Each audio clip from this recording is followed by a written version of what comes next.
সম্মানিত সুধীমণ্ডলী, আমরা আজকে 28 পারার প্রথম থেকে আমরা ইনশাল্লাহ শুরু করতে যাব সূরা মুজাদালা।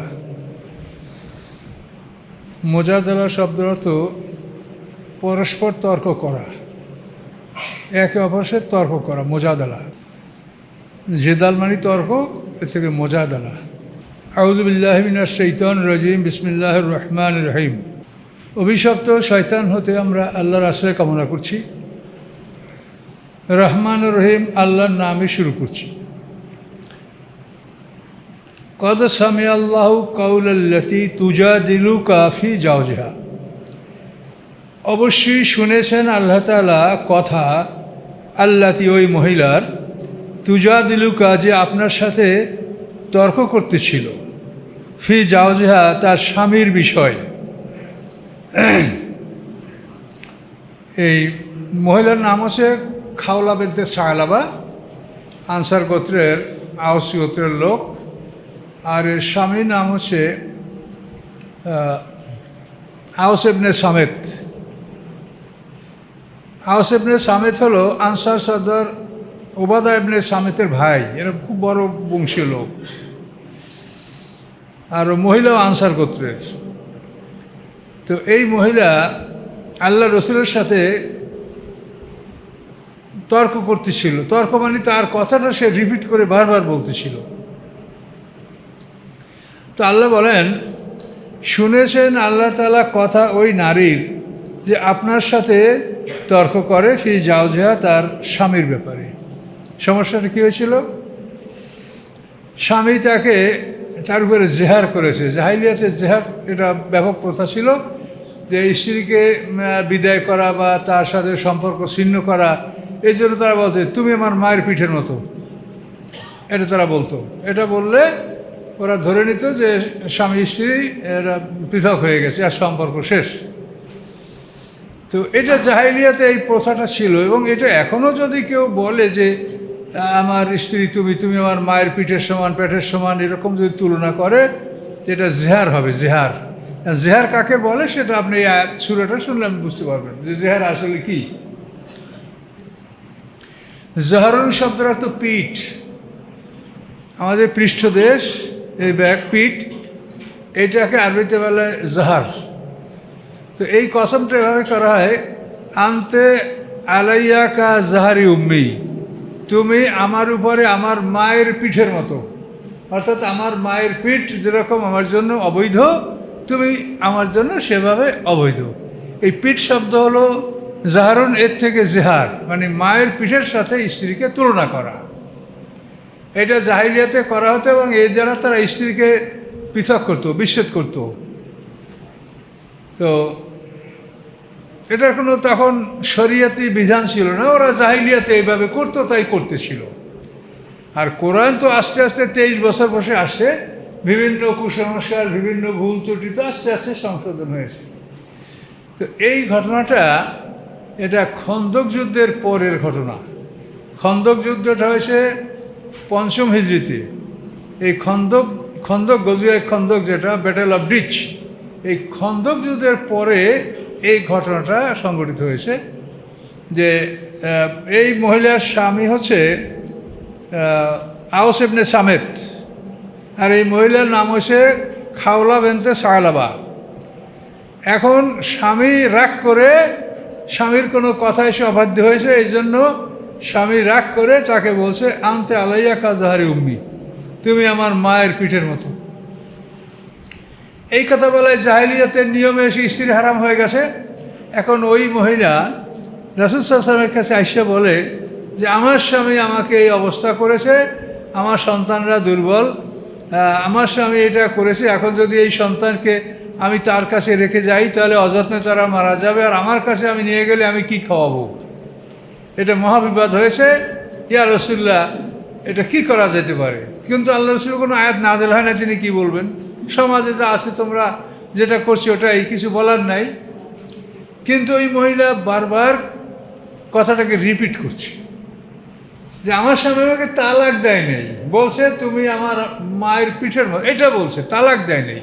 ইয়া রাসূলুল্লাহ, তাহলে কী হবে? এটা কি তালাক হয়ে যাবে? এই কথাটা নিয়ে মহিলা বারবার আল্লাহ রাসূলের কাছে বলতেছিল, তাহাবুরাকুমা, তোমাদের উভয়ের কথোপকথন আল্লাহ শুনেছেন। তো এই কথোপকথন চলতেছিল। আল্লাহর রসুল সাল্লাল্লাহু আলাইহি ওয়াসাল্লাম তখন আয়েশা সিদ্দিকার গৃহে ছিলেন। আয়েশা সিদ্দিকা ওই মহিলাকে কয়েকবার ধমক দিয়েছেন যে তুমি একটা কথা বারবার কেন বলছো। এখন ও মহিলা তো আর মনের ক্ষোভ যে আমার কি বিপদ হয়ে গেল যে আমাকে এই অবস্থায় তালাক দিলে, জেহার মানি তো তালাক তারা মনে করতো, তাহলে আমি কি করব, এই সন্তান নিয়ে কি করব, আমি কোথায় যাব, কি হবে। আর স্বামীও লজ্জিত হয়েছে যে আমি এটা কেন করতে গেলাম।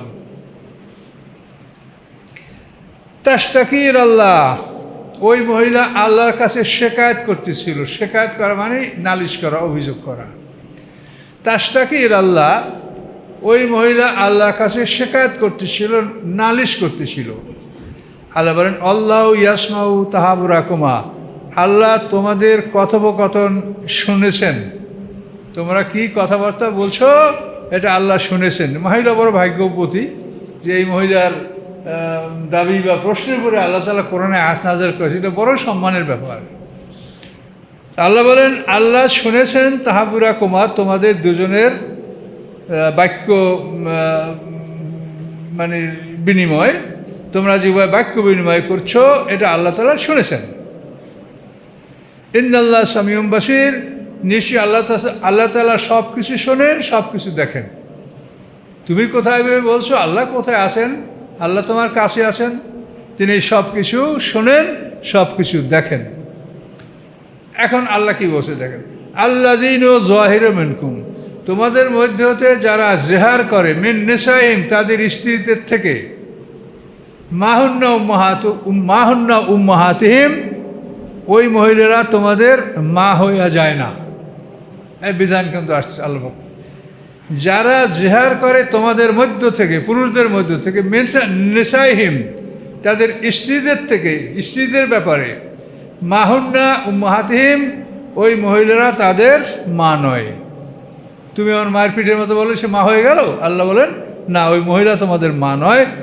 এন উম্মাহাতুম ইল্লাল্লাই, তোমাদের মা ওরাই কেবলমাত্র, ওলাদ নাহুম, যারা তোমাদেরকে প্রসব করেছে, তুমি যার পেটে হয়েছে সেই তোমার মা, তোমাকে জেহার করেছে মায়ের মতো বলছে, এই জন্য তুমি তার মা হইয়া যাওনি। ওয়াইন্নাম ইয়াকুলুনা মুনকারাম মিনাল কওলি ওয়া জুরা, এবং নিশ্চয়ই তারা, এই মুশরিকরা বা সমাজে প্রচলিত যারা, তারা কী করছে, ইন্নাহুম লায়াকুলুনা, নিশ্চয়ই তারা বলে, মুনকারাম মিনাল কওল, মানে এটা খারাপ কথা। মুনকার মানে অজানা, এই কথাটা কেউ জানে না, অর্থাৎ যেটা কোরআন হাদিসে নাই সেটা হলো অজানা, এই জন্য মুনকার আল কওল বলা হয়। অজানা কথা, এটা কোথায় পাইছো, কথাটার সোর্স থাকবে। তো তারা বলে অজানা কথা, অপছন্দনীয় কথা, ও জুরা, এবং মিথ্যা। এটা যেমন অজানা কথা তেমন এটা মিথ্যা, যে জেহার করার কারণে স্ত্রী মা হয়ে যায় না, কিন্তু শাস্তিটা কি সেটা সামনে আসতেছে। ওয়াইন্নাল্লাহ আফুবুন গাফুর, নিশ্চয়ই আল্লাহ তাআলা ক্ষমাশীল, দয়াময়। আফুবুন মানেও ক্ষমা, গাফুর মানেও ক্ষমা। তো আল্লাহ তাআলা ক্ষমাশীল, দয়াময়, তিনি ক্ষমা করেন, কাজে তিনি ক্ষমার ব্যবস্থা তোমাদেরকে জানাচ্ছেন। দেখেন, আল্লাযীনা যাহিরুনা মিন নিসাইহিম, তোমাদের মধ্যে যারা স্ত্রীর প্রতি জেহার করে, স্ত্রীর সাথে জেহার করে আর বলে আনতে আলাইয়া কা জাহারি উম্মি, তুমি আমার মায়ের পিঠের মতো, এটা যারা বলে, সুম্মা ইয়াউদুনা, তারপর যদি সে প্রত্যাহার করতে চায়, ফিরে আসতে চায়, লিমা ক্বালু, যা বলেছে তা হতে, যা বলছে এর থেকে যদি সে আবার ফিরে আসতে চায়, বিষয়টা প্রত্যাহার করতে চায়, তাহলে কী করতে হবে, তাহরিরু রাকাবাতিন, একটা দাসমুক্ত করতে হবে।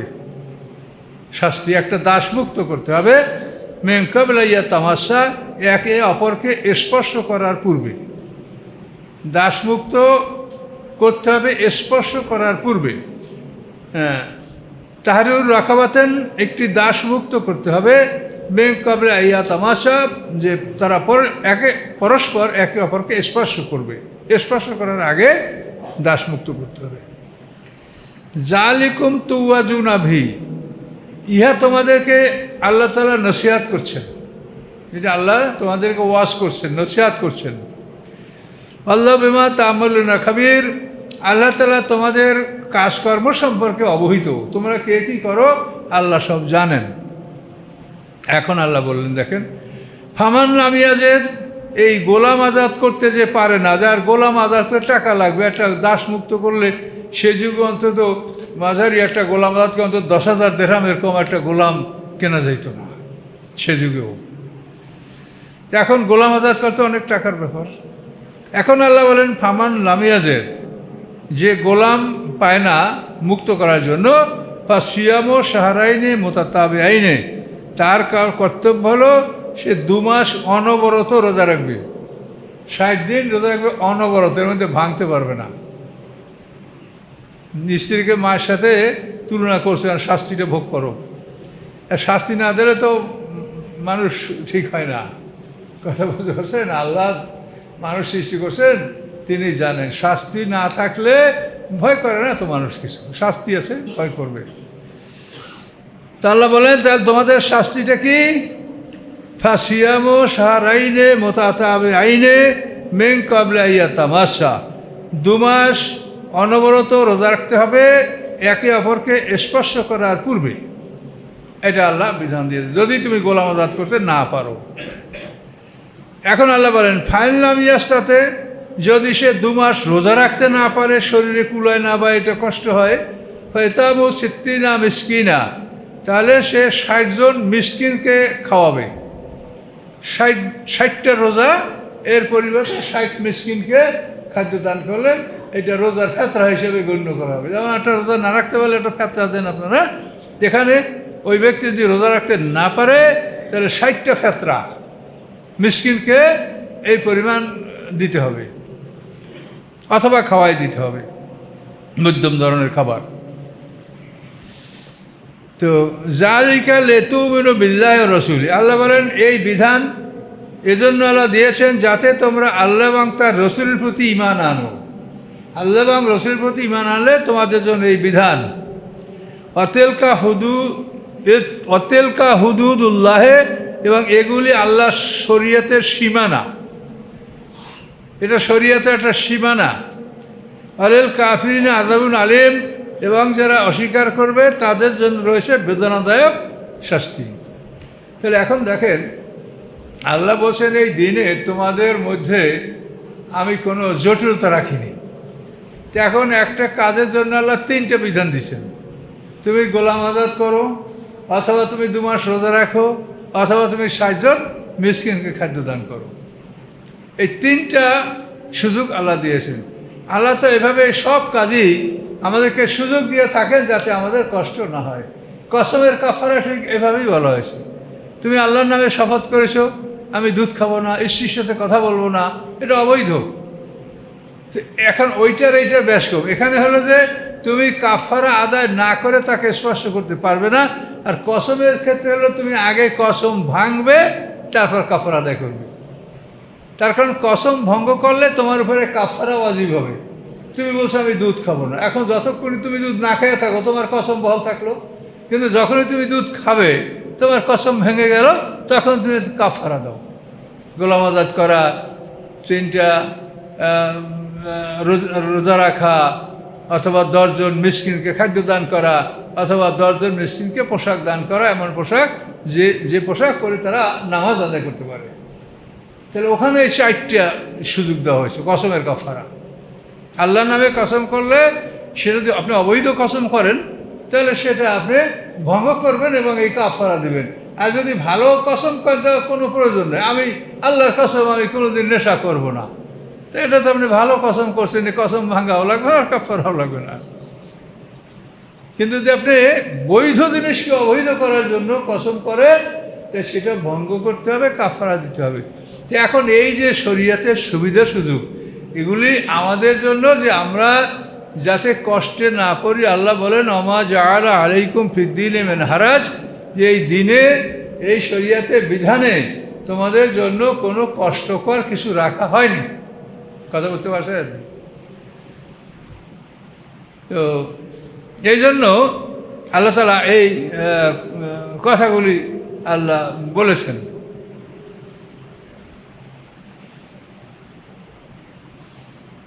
ইন্নাল্লাযীনা ইউহাদ্দুনা আল্লাহ ওয়া রাসূলাহু, নিশ্চয়ই যারা বিরোধিতা করে আল্লাহর এবং তার রাসূলের, আল্লাহর কথা মানে না, রাসূলের কথা মানে না, কুবিতু, তারা অপমানিত হবে, তারা অপমানিত হবে, তারা কখনো সম্মানের অধিকারী হবে না। কামা কুবিতাল্লাযীনা মিন ক্বাবলিহিম, যেভাবে অপমানিত হয়েছিল পূর্ববর্তীরা। মানে দেখেন, কোরআন হলো এমন এক গ্রন্থ যে একটা মানুষের যে কোনো সমস্যা, সম্ভাব্য সমস্যা, অতীত, বর্তমান, ভবিষ্যৎ, এই সব কিছু সম্পর্কে ফয়সালা দেওয়া আছে। অতীত, বর্তমান, ভবিষ্যৎ, অনেকগুলি অতীতের কথা, অনেকগুলি বর্তমান, অনেকগুলি এখনও সংগঠিত হয় নাই, কিন্তু এর সমাধান এই কোরআনে দেয়া আছে। ফাসাল্লাহু আকুল্লা শাইইন ফাসাল্লাহু তাফসীরা, আল্লাহ বলেন শুনে বনী ইসরাঈলের 12 নম্বর আয়াতে যে আমি সকল বিষয় এই কোরআনের মধ্যে আমি বিশদ ব্যাখ্যা করে দিয়েছি, ব্যাপকভাবে ব্যাখ্যা করা আছে। কাজে আপনি যে কোনো বিষয় অনুসন্ধান করলে কোরআন থেকে পাবেন। আর যদি অনুসন্ধান না পাওয়া যায়, তো এই কোরআনের ব্যাখ্যা করেছেন আল্লাহর রাসূল, তাকে অনুসরণ করেন যে তিনি আয়াতে কি ব্যাখ্যা করেছেন, তখন রাসূলের অনুসরণ করলে আমরা সেটা পেয়ে যাব। এভাবে এইটার সমস্যার সমাধান করতে হবে। কিন্তু আমরা যদি আগেই শুরু করি হাদিস দ্বারা, তাহলে তো বিপদ। তাহলে মাথার মধ্যে মানে আপনি কুখাদ্য খাইয়া ব্রেনটাকে অকুপাইড করে ফেললেন, এখন ওখানে আর ভালো জিনিস ঢোকে না। কথা বুঝতে পারছেন? ওই কোনো এলাকায় আছে যে মেহমানদারি করতে হলে আগে পাতলা ডাল দেয়, তখন মানুষ মনে করে আরে এগুলো খাইতে আসছে এখানে, কিন্তু পরে কিন্তু তাদের পোলাও, বিরিয়ানি, গোশ, রেজালা সবই আছে, কিন্তু ওদের সিস্টেম হলো ডাল। এখন আপনি ডাল দিয়ে খাইয়ে পেট ভরলে তো আপনি ভালো জিনিস খাইতে পারবেন। তা আমাদের সমাজের অবস্থা অনেকটা এরকমই, যে তারা 1 নম্বর সোর্সের কাছে না আইসা আগেই তারা পেট ভরে ফেলায়, যার ফলে তার ওই 1 নম্বর সোর্স যেটা কোরআন, এটা তাদের মাথায় ঢোকে না। কাজে এইটা আপনারা করবেন না, করলে বিপদ হবে, যার কবরে সে যাবেন। আপনাদের বিপদ হবে যদি এই কোরআনে যা আছে এগুলো না শোনেন।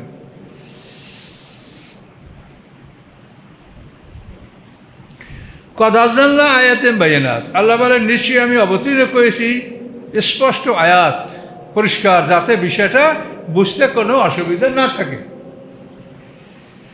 ওয়ালিল কাফিরিনা আযাবুম মুহিন, এবং যারা অস্বীকার করে তাদের জন্য রয়েছে অপমানজনক শাস্তি।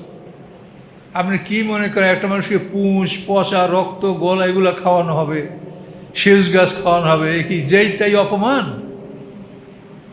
তা আল্লাহ বলেন কাফেরদের জন্য রয়েছে অপমানজনক শাস্তি। আমরা গরম লাগে পাতলা জামা গায়ে দিছি, তারপরে এসিতে বসছি, আর জাহান্নামীদের পোশাক হবে আলকাতরার জামা, সারাবিল মিন কাতেরান, কোরআনের ভাষা। যে আলকাতরার জামা তাদেরকে পরানো হবে। তা আলকাতরার জামা পরে যদি একটা মানুষকে আগুনে ফেলে দেওয়া হয়, এইটা পুড়ে কী অবস্থাটা সৃষ্টি, একটু ভাবেন তো। কিন্তু আল্লাহর কোরআনের কথা, এখানে তো সন্দেহ করার কোনো অবকাশ নেই। তারপরেও কেন মানুষ অন্যায় করে?